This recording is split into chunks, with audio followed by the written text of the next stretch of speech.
Hey, collective. Okay, pardon me. My throat chakra just, whoo. All right, so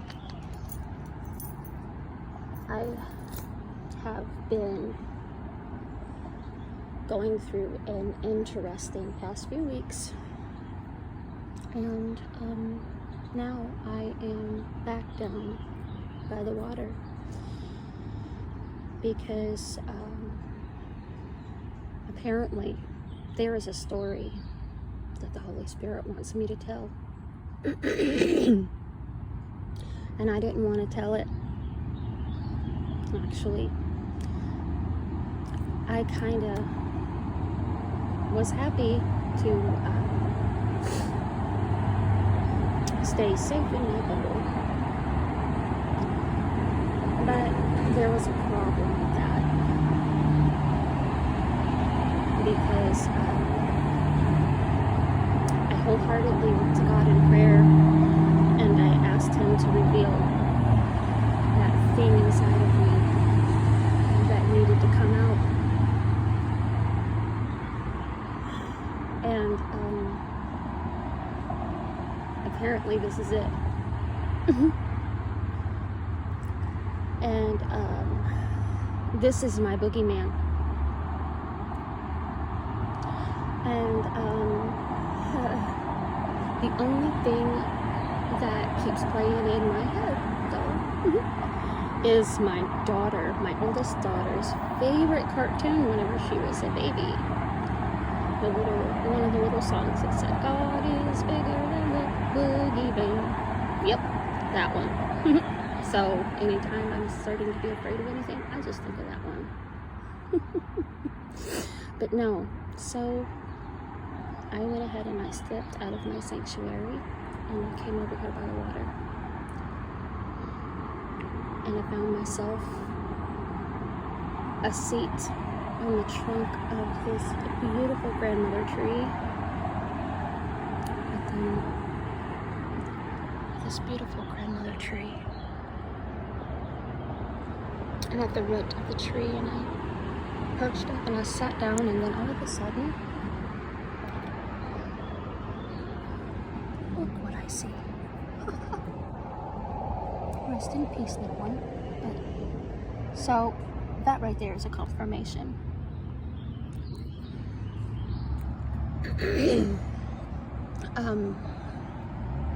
That I need to talk about how I overcame an incredibly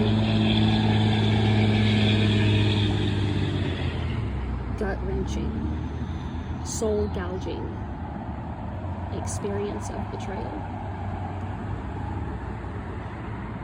that involved my family,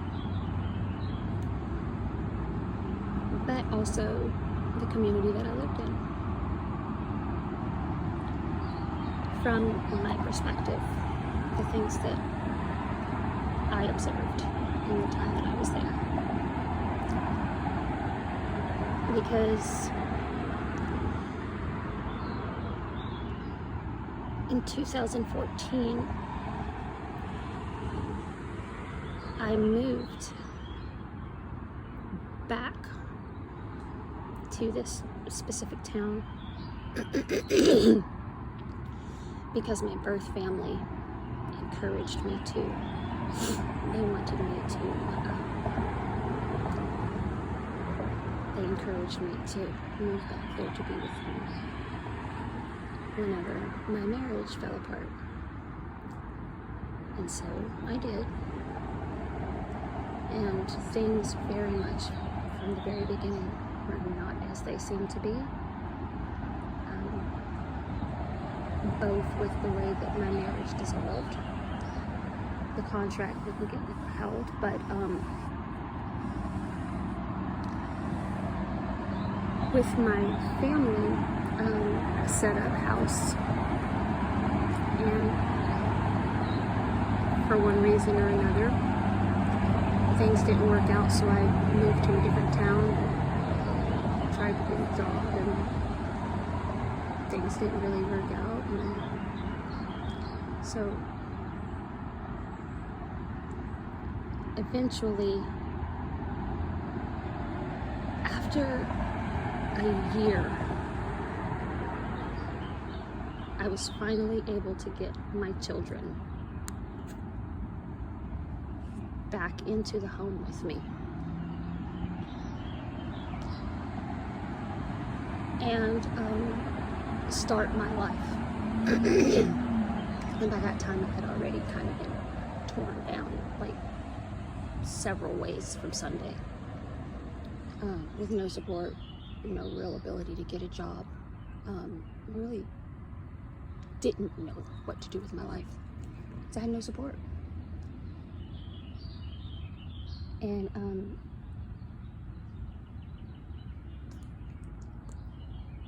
things were crazy for me and my 4 kids, but I did the best that I could. But I really couldn't get a job outside of the house. Their father paid child support, and at first we didn't have a really good relationship. But then after a while, we learned how to work together and, you know, be viable co-parents. And then I did have a local friend in town who, you know, kind of was kind of like a sister to me, kind of like swooped in and parented my kids on my own. And but the weird thing about it is like there would be all of these random CPS cases being called on me for no reason. And the CPS worker would sit down and they would tell me, yeah, I understand that I have no reason to be here, but I still have to follow through with the case. And it was ridiculous because I had been on the receiving end of all of these instances whenever I was a kid. You know, I had gone through all of this stuff because I myself am a foster kid.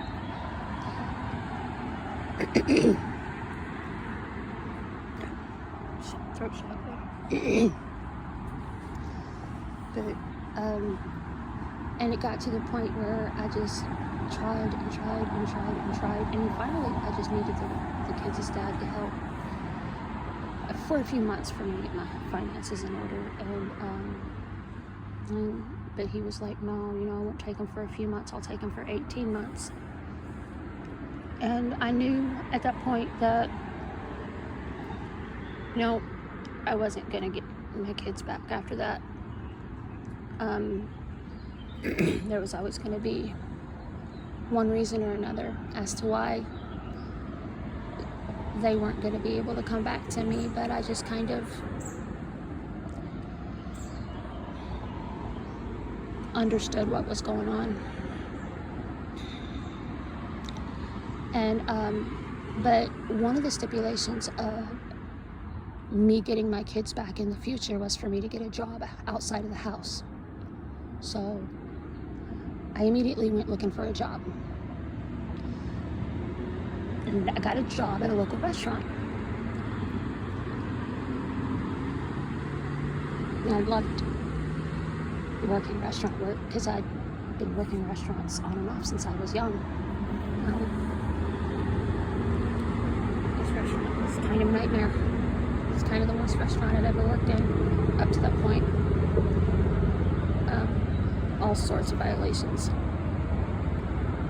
And I actually ended up getting hurt whenever I was working there and tried to get a work comp claim established, but when it came time to you know, say, hey, I need my medical care, they were like, but work comp claim, you know, what injury? And so, you know, finally I went directly to workers' comp, and I was going to fill it out and go directly, but by that time I was like terrified that they would find out where I was living, and I had already moved, and I didn't want them to find me where I was, because at that point I was in a sanctuary in an emotional detox, and I only had 2 years to make the claim. so it timed out. So for my mental health reasons, for my mental health wellness, I had to choose to kind of save myself. So 10 on the clock, I don't know what I said that. Anyway, but yeah, that injury took place November of 2019. It's also whenever I caught COVID, but my own sibling was working at that restaurant with me and knew that I was hurt, but claimed that I was addicted to narcotics, which was really funny because I was actually intolerant to those medications, and so I couldn't have even been able to take them. So,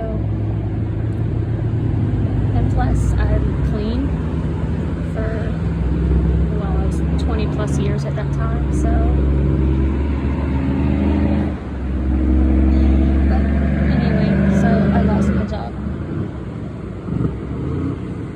for no reason, all real false accusations. And so in April of 2021, I left that environment, but a lot of my mail got stolen whenever I left there. I found out about it shortly after I left. I was still paying for money that was taken from me on my last taxes, actually. So that's no fun. I'm constantly getting email alerts from a certain sibling logging into my email account. Yes, I'm watching you. I see you. So yeah, it's pretty lame whenever you know that you've been stalked by an entire community and that pretty much your forward advancement in life is stuck because like a whole group of people band together and just hate towards you whenever you literally have nothing to do with them. Like the only thing that you want to do is the next right thing. You really just didn't want to be abused anymore, so you walked away. That was my story. It was either walk away or die. And